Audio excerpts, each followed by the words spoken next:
The Valle de Guadalupe deserves to be recognized for more than just its wines, as this is one of Mexico's fastest growing and most exciting food and restaurant destinations. Chefs use fresh seafood from the Pacific, locally raised grass-fed meats, and just-picked produce for the perfect complement to the boutique wineries and the wines they produce. The future looks very bright for this wine region that continues to experiment, explore, and innovate, with travelers coming not just for the wine, but for the food as well.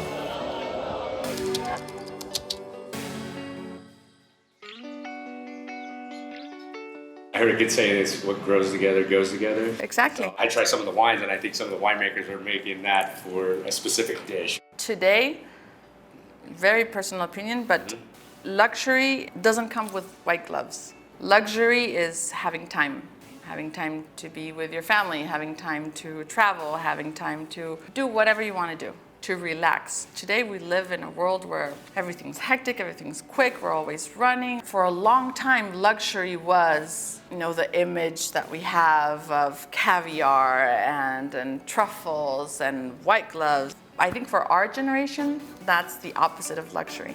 You can sit down, see the scenery, the paysage, chill, have a glass of wine, good wine, but you're not going to make a fuss out of it because, we're having a good time, we're having a good conversation, having a great meal. That's real luxury. You are eating a beautiful meal made out of fresh ingredients with a wonderful glass of wine, with a wonderful sunset, wearing Converse every day and being, that's luxury. You've been here for so long. I keep saying that you pioneered this Valle. You had to spend 30, 40 years. And then all of a sudden, like 2008, the Valle is on the map. Was there something that contributed to that?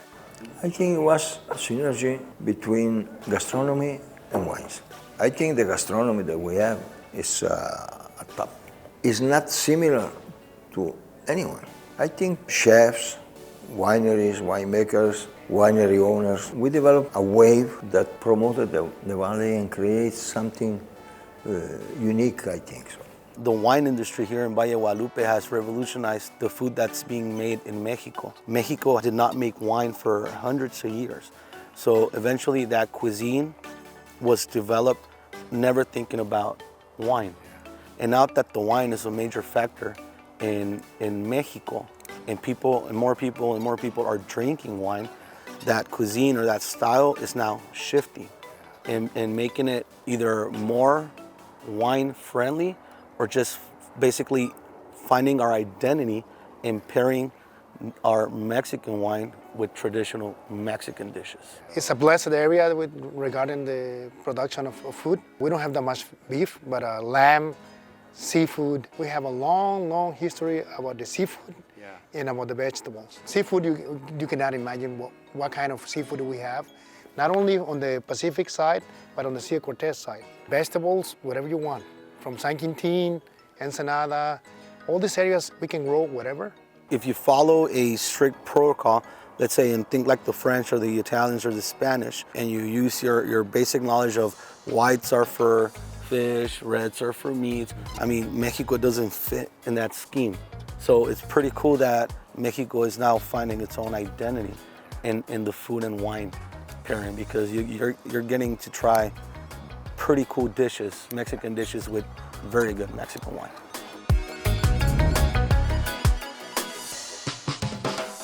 The growth is just moving so fast, and every day there's a new restaurant, it doesn't take much. You need a grill, a couple of chairs, and a table, and chalkboard sign, and boom, you got a restaurant, right? It takes a little longer to build a winery and plant a vineyard and all those things, but every year 20 new restaurants pop up and 10 go away. And next year the same thing, but when we started, we were 2012, and there was like 22 or 23 restaurants in the whole valley, including the taco spots, right? Yeah. And now there's 122, 7 years.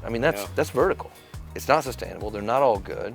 Eventually we're gonna get to a point where what's happening, the growth of the valley is gonna sort of tarnish the whole reason why the valley was here. A lot of the chefs are losing the idea and the fact that what we do here as chefs and the way we cook is here because the wine culture was first. If a bunch of crazy chefs showed up in some valley where there's nothing and said, let's all just open 20 restaurants, it probably wouldn't work. But the wine culture was here first, and that allowed us to go slowly at first, hey, we're in a winery, we're gonna set up a little restaurant, let's focus, let's showcase the wines, and let's cook to those wines.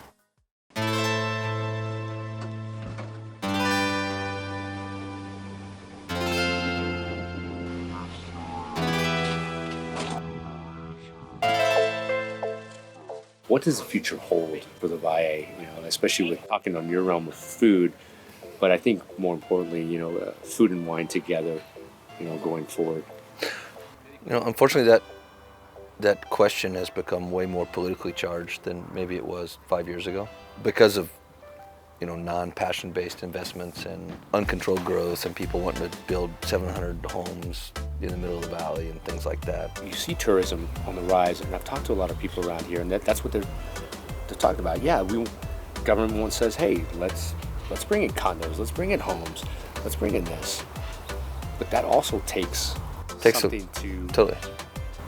Which would also take away from what winemakers, from what you're doing on the food scene. The reason why I came here. Yeah. The reason why a lot of these winemakers and vineyards exist. Obviously, we can't stop growth. We can steward it. We can be a guide. I think we, in the right direction, sustainable growth that enriches the entire destination as opposed to just the spot that's where it's growing. Yeah. Something where you're giving something back. You look 12 years ago, the landscape, the Valle has changed so much. What do you see now moving forward? First thing, we got a new law that protect the Valle to keep it as a farm area. The problem is, like many things in the world, once people got interest, they want to come and try to live here. If you sell the land for housing, you can sell it way, way, way higher instead of for farming. The problem is, once you have that competition, it's kind of difficult. This new law that we just passed last Friday, I hope it can help us to protect the Valle to still a farming area. We have actually, a law that we say, look, if you want to be here, it cannot just be anything. Maybe you need 4 hectares, you need this and this, that. First time ever. But we really did have to do that because it became a little bit strange that in 1 week, 4 wineries pop up or say that they're wineries or whatever. So we're arranging it a little bit more. We have a group, and it's called Provino. In that group, we pretty much are saying, listen, we can't do really very strange things. We want to be a respected wine area in the world. That's where we're going. But we're just trying to control what type of activities are allowed to be produced in Valle de Guadalupe.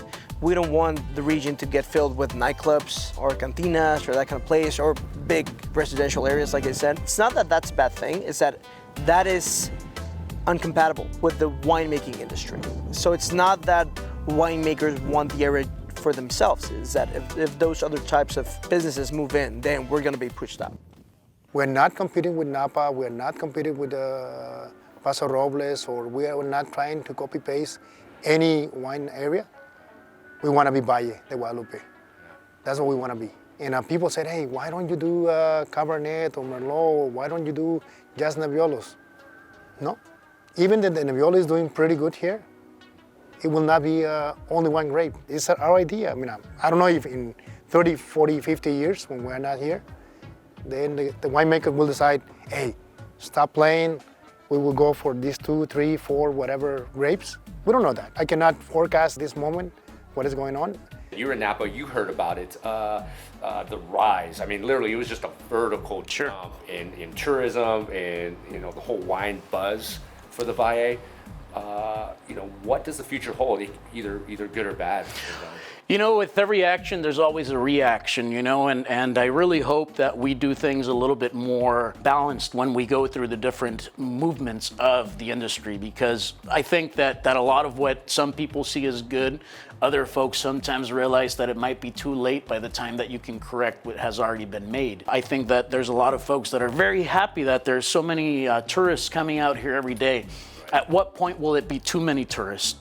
To the point where you have to widen the road, to the point where there isn't really enough reservations out there at an affordable price that, it gets into the hundreds of dollars to stay anywhere a night, and there's no Motel 6 to really even be able to crash at nearby, The Valle has grown a lot from a tourism standpoint over the last 3-4 years. So in the last numbers that I saw were for 2016, but we had something close to 500,000 tourists coming into Valle de Guadalupe, not the state, not the city, into Valle de Guadalupe for gastronomic tourism. And that number has skyrocketed ever since 2016. So I wouldn't be surprised if we're over 1 million visitors a year now just into Valle de Guadalupe. So that brings along a lot of good opportunities, but also some challenges. We couldn't hope for more people to come and visit. This valley is so full of visitors all year round. And the weather, although we haven't had the rains that we wanted, and it's hotter than we wanted, of course, warm and dry is wonderful for tourism. Yeah. So it means we do have a lot of people coming. Perhaps more people come to buy the wine than we can provide with wine. We're very lucky in that respect. In the last 3 years, it's just been so extreme, the amount of increase in everything. Hotels, restaurants, convenience stores, now we have a pharmacy. There's finally an ATM machine in the valley after never. Traffic, tourists, paved roads. I think we're getting really close to the tipping point. I think we're getting close to where if the growth continues in that, the reason why we've gotten to this point is going to disappear, and then the growth is going to be a different kind of growth where we actually lose what everybody understands to be Valle de Guadalupe. And we're close. I mean, we're limited on water. There's still a lot of land that's undeveloped and spaces that people can do their hotels and their flashy restaurants and stuff like that. Regulations are something that are eventually going to have to come in, because wherever there's money to be made, there's always that willing, person to come in and take advantage of the work that a lot of folks have done to try to establish the industry that this valley has fought hard to approve. But, then big money comes in, and then sometimes, you can't help but basically bend backwards for them because of the money that they bring in. Not everybody has the same approach to life in the valley. If we keep the valley as it is, and laws very recently passed are going to help us do that, then the people who own the wineries and who make the wine and the people who work in those wineries are going to be pretty happy, I think. But there are other ways of making money from anywhere, short-term ways. Those don't necessarily fit in with the long-term project of keeping this valley as a place where people can live and where there is work. There weren't very many jobs here 20 years ago. There's a lot more now. It's changed. But not everyone is happy with the way things go.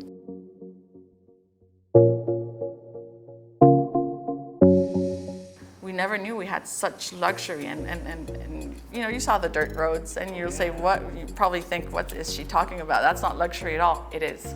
It is, because you take time. You take time to see everything, to get lost, to say, where the hell am I going? I'm going nowhere. This is gonna lead to nowhere, and then you end up here. Yeah. Like, how does it happen? And I think today, real luxury is enjoying in a simple way with time, spending time. So the valley is all about that. I hope we preserve it that way.